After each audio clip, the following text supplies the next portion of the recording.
Welcome, everybody. Hi, everyone. Thanks for being here. This is our day 19 of our 30-day practice challenge. If you're still here, I think you should give yourselves a pat on the back. You're still going. This is for a lot of people the hardest part is making it through this last stretch to get to the end. So bravo to you for being here. Um, we are really excited today. We have a couple special guests, which we'll get to in a minute. But just first, a couple of housekeeping things. Make sure that you are keeping an eye on the daily emails that we send out each day. Every Friday, we announce our weekly prize winners. So we've announced 2 weeks of those prize winners. They come out on the Friday email each week. So there's still 2 more weeks of a chance for you to win. And you are automatically entered to win if you are signed up for the challenge. And if you're here, you're signed up for the challenge. So congratulations. Okay, so we have two special guests today, and I think I'm going to have Kim introduce our first guest. Sure. Hi, everybody. I am really thrilled to introduce today Elisabeth Plonk. And I've had the opportunity to meet Elizabeth several times and talk to her about her really fascinating career. And we also were really pleased to feature her in an interview in Harp Column magazine last year. She has just a fascinating career as a soloist, which is something I think not all of us have managed to do. So bravo to you, Elizabeth. And she solos all around Europe and has toured throughout the world and also runs a summer program called Vienna Harp Days. So we're really thrilled to welcome Elisabeth Plonk today to our Practice Challenge live event. And Elizabeth, I'm going to start. Well, today's tool, if you looked at your email this morning, today's tool is experimenting with tempo in your music. And I'm wondering if you can give us some tips for how you experiment with tempo in your practicing and performing. So, hi everyone. And well, thanks for having me. I was very excited, Kim, when you asked me if I wanted to be a part of this because I'm a nerd about practicing. Like I can nerd out about different things. And the question about the tempo, um, I think I would answer this with tempo also being a tool for your flexibility. So, what I like to do is to practice things in different tempi, especially if I want to solidify something. So, for example, if I'm memorizing a piece, sometimes it helps to play it in super slow motion. So, when you really have to think about what you're going to do next and you cannot rely on muscle memory because suddenly you might have a glitch, like what's happening next. And if you don't know, it's also like a good reality check. And another thing I like to do a lot is I would say a variation in tempo within a phrase. So I guess a good example would be the when you say a sentence and when you put the accent on a specific word, it can change the meaning of the sentence, or it can change the emphasis of how the other person is hearing it. And you can do the same thing with a phrase, so that you maybe it's musically terrible, but it gives you flexibility technically. So when you push yourself to kind of be able to do all the variations, it can be fun, but also can give you a lot of flexibility for your playing. So I hope it made sense what I was saying. But these are, I guess, my two favorite things regarding tempo practice. That's great. Do you have any just general practice tips you would share with people? Elizabeth, what works for you when you sit down behind the harp to make progress? Um, so my most favorite thing to do might sound crazy to some. So most of the time I have to juggle a lot of repertoire. So in order to not dwell on certain things and kind of waste time with something, I really like to practice with a timer.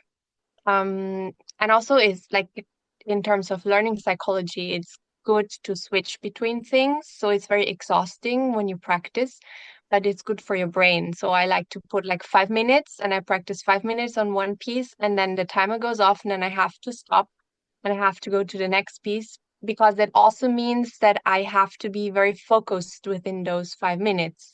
So as a bonus thing, you also practice the focus you might need when you play the piece in concert, because then you also don't have a second chance and you have to be in the moment. So that's kind of a bonus thing. But for some people, it's the worst to know that the timer is going off. But for me, it's very helpful to balance a lot of pieces. Great. I see Thank some you. nodding and I see some faces that are not convinced. Well, I think most of us can relate to what you're saying. That's a good trick. I think I'm going to have to try that myself. A lot of us are kind of reaching the end of the challenge, and I know for myself, it's really hard to stay motivated. You know, we took this challenge on day one, and now we're getting to the end. We're over the hump, but we still have like a week and a half left to go, I think. Or what advice would you give to people to stay motivated? Um, I think the most dangerous thing that we do when we practice is that we only think about the outcome in terms of, but I'm not there yet, which is not a really nice thing to think about. But if you think about the process, like you trust in what you're doing, you trust in the effort that you're putting into this. And of course, you have the goal to reach.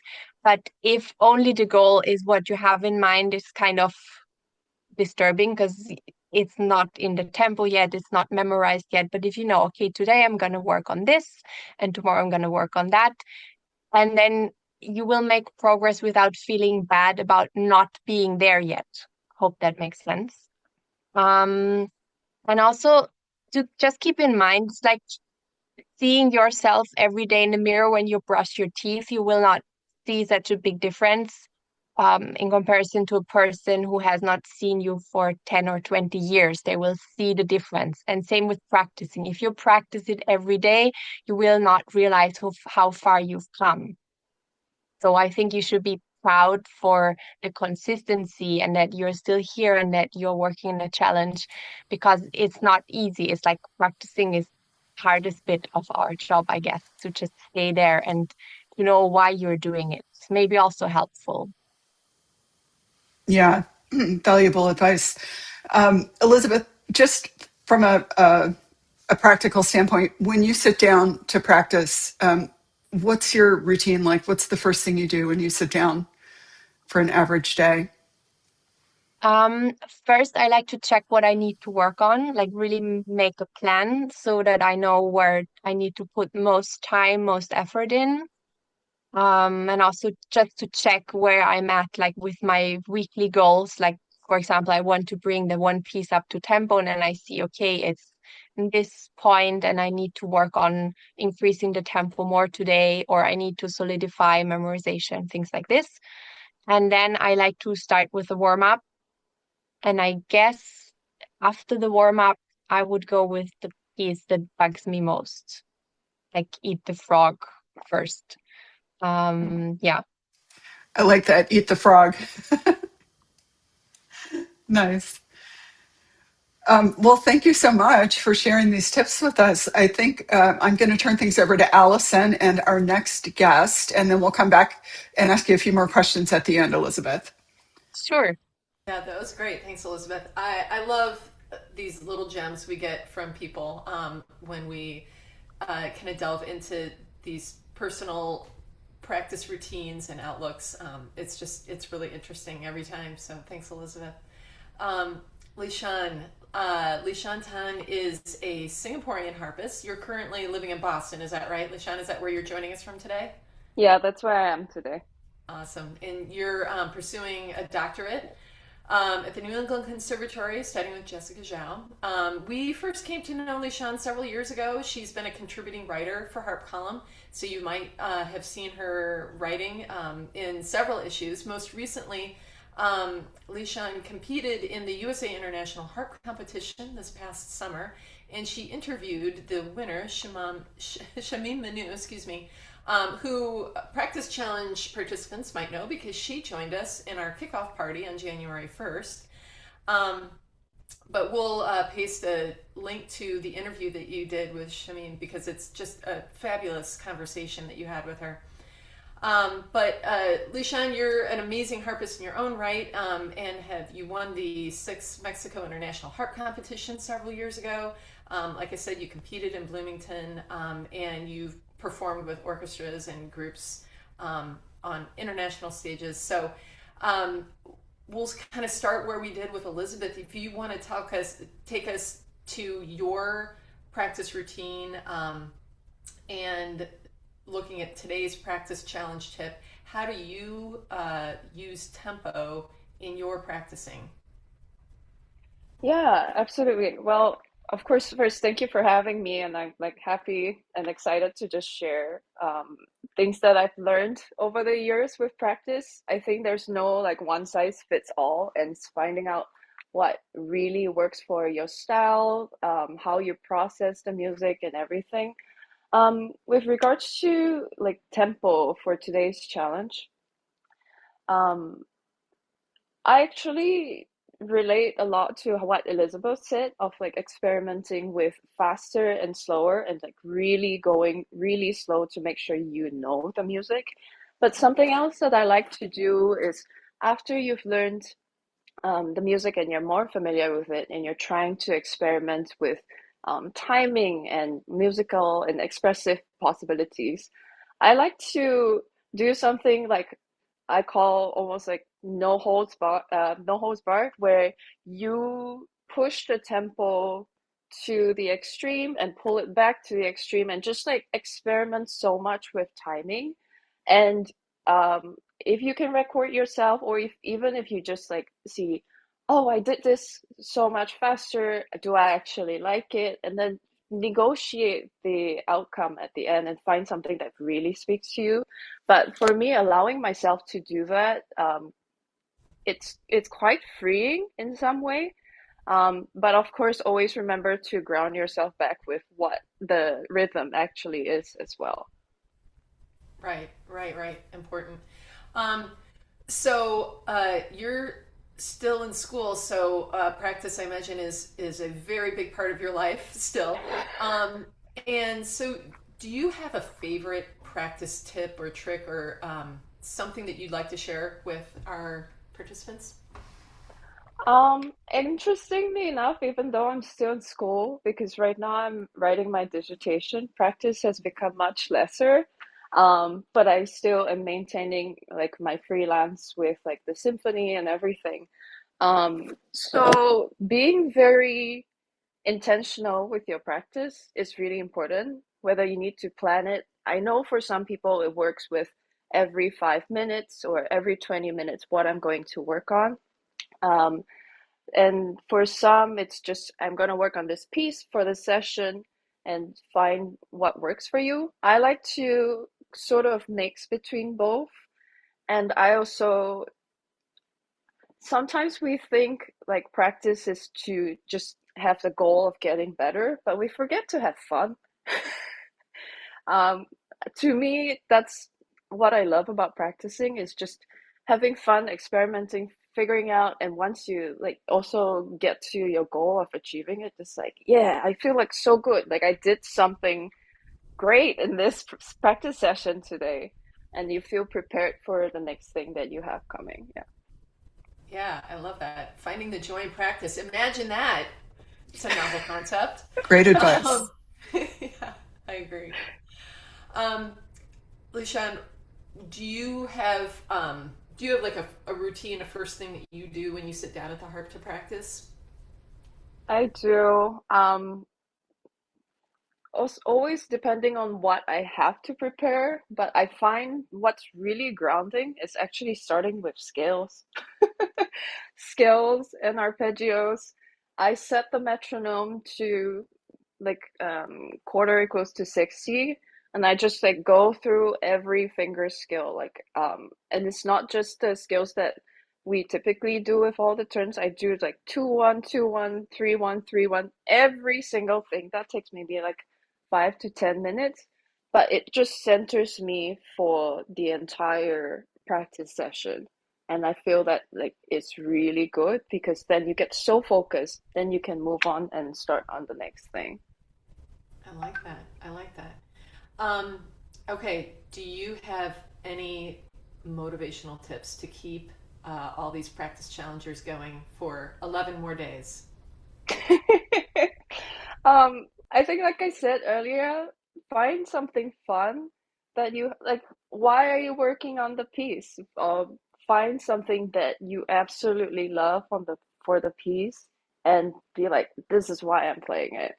And also, sometimes I find it really helpful to find your favorite harpist online and listen to their recordings because then you get inspired that they can sound like this.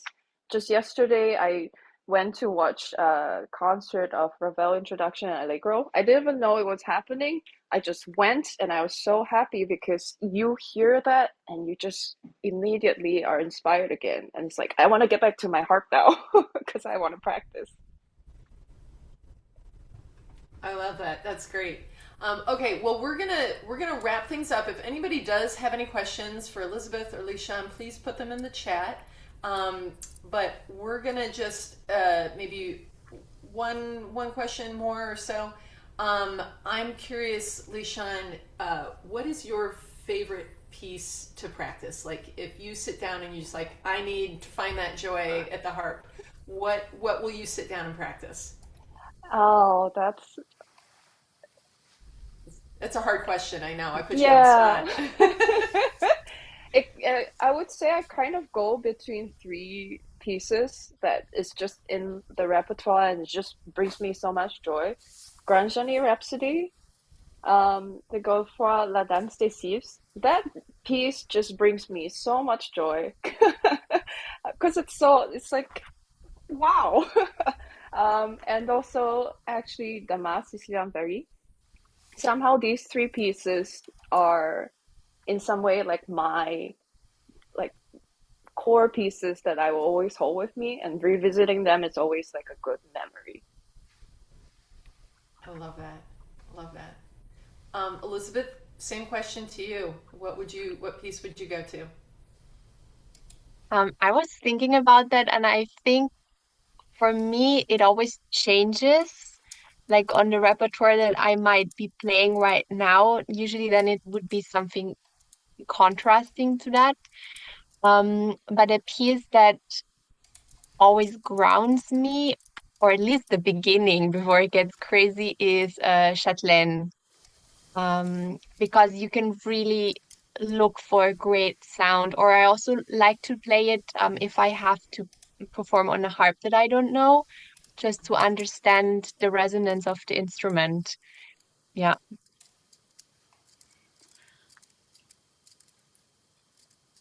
Allison, we lost your sound. Can you all hear me? Yes. Great. Yeah. Okay. Well, Elisabeth, thank you so much for that answer because I was thinking if I had to answer that question, that might be the piece I would pick too in the beginning before it gets crazy. Yeah, right.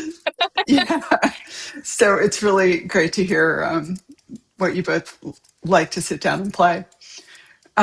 So thank you both so much for being here. I don't see any other questions in the chat. Oh, here we do. We do have one. Uh, oh, could we type the names of those pieces? Oh, let's see. Lishan, tell me, you had three pieces. Yeah. Grand Journey Rhapsody. I'm going to try to do this. My Grangene's Rhapsody. Mm-hmm. The Godefroy La Danse des Cifres. And that's one, I'm not sure I know this piece. Les Danses de, That like Dance of the Cifres. So La Danse Thieves of des Sieves. Yeah. Thief. No, Yes. Sylphes. Allison, can you help me out here? Are you hearing this? Yes. Okay, I'm going to have Allison type. I think maybe she's a better typist than I am. Um, and then you had the Damas Sicilian. Oh, Dance Yeah, des Sicilian Sylphes. Dance. Okay, of course. I wasn't understanding. I wasn't understanding your Sorry. accent. No, it's okay. And then you had Damas Sicilian and Verrier, Yeah. and then Elisabeth was Un Châtelain en Satur by Foray.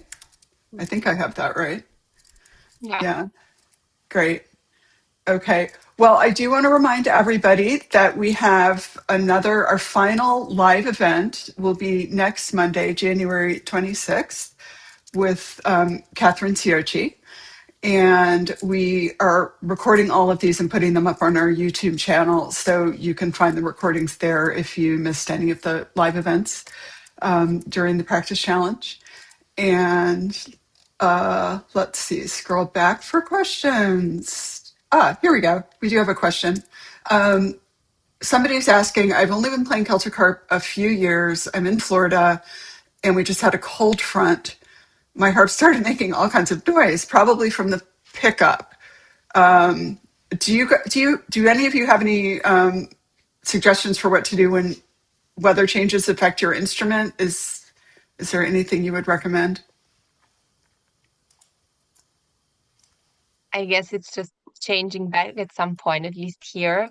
Like maybe check humidity. If it's like a big drop in humidity or a big rise, then usually this can affect, or maybe just pick the harp up and put it somewhere else. Sometimes that's the sole reason. So maybe it's something in the room and not the harp. But if you say it's at the pickup, so maybe not. But yeah, I guess as quick as it came, it will leave at some point as well. So it's not going to stay if it's really connected to weather. Yeah, yeah. We do have another question about preparing for orchestra auditions. Shan or Elisabeth, does anybody want to weigh in on that? Is Do it you want to just go how to first? prepare or Yeah, the question is I'd love to hear your tips on preparing for and participating in orchestra auditions. for sure. For me, something I learned to do is really record everything. And this was the hardest thing I had to do, to record and review, because you hear so much. Like, I think we are our biggest critic, and you hear so much from recording, and you really have to be so honest with where it is. And to me, that was the way I prepared and felt the most solid at the end of it. And one more thing that was, there's always a list, right? If any of the list, when you're getting towards the audition, if any of them in the list you feel like, oh, I hope this doesn't come out, you got to work on that. Yeah, so that's what I've learned so far. That's good advice. Um, Elisabeth, anything to I would add? also, yeah, I would like to add two things. So the most important thing is to remember, yes, you have to prepare well and you have to do your best, but at the end, it's not up to you. So you don't know what the people in the jury are looking for. You don't know what the orchestra is looking for. So many people, they have to take many auditions before one of them works out. So never take it personal. Just keep improving, keep working. That's one thing. And the other thing for the preparation process, of course, the practicing part makes a big difference. So if you don't know the part, that's a problem. But a big part, especially for those high pressure situations, is actually happening in your mental preparation. So as much time you put into practicing, you should also look into developing your mental strategies and find out what works best for you. So on the day of the audition, you can be in a good zone, in a good mindset to be able to give your best. Because again, it's not up to you. You can deliver your best. That's the only thing you can do. I'm not sure if that sounds so optimistic, but that's the realistic aspect of orchestra auditions. Helpful. Can you guys hear me now? Am I back? Yes. You're back. I'm back. Okay, it looks like we've one more question. Someone's asking if you have any tips for coming back from an injury. Either of you, Elisabeth or Shan? Yes. I'm not sure if it would count as an injury, but I have a much longer spine, like neck spine, than I should have. So before I knew about that, I managed to kind of have my muscles being squeezed by my spine. So I was like this. I woke up one day and was like this. But it also affected the arms. Like I had like tingling arms.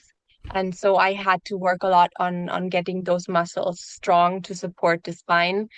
Um, and I think the most important thing for recovering from an injury is that um, you should not, of course, you have to talk to your doctor, but most of the time, stopping entirely is not the right thing because you need your body to kind of adjust and keep being adjusted to do the same thing that you've been doing. There are some injuries where you really have to stop, but for most of it, just being afraid and not doing anything is the worst thing you can do. And of course, in that case, it doesn't mean you keep practicing the same amount of hours or in the same intensity, but just kind of to keep moving, if that makes sense. Like yeah, with keeping in mind that you have to be careful, but to keep the system going. Yeah.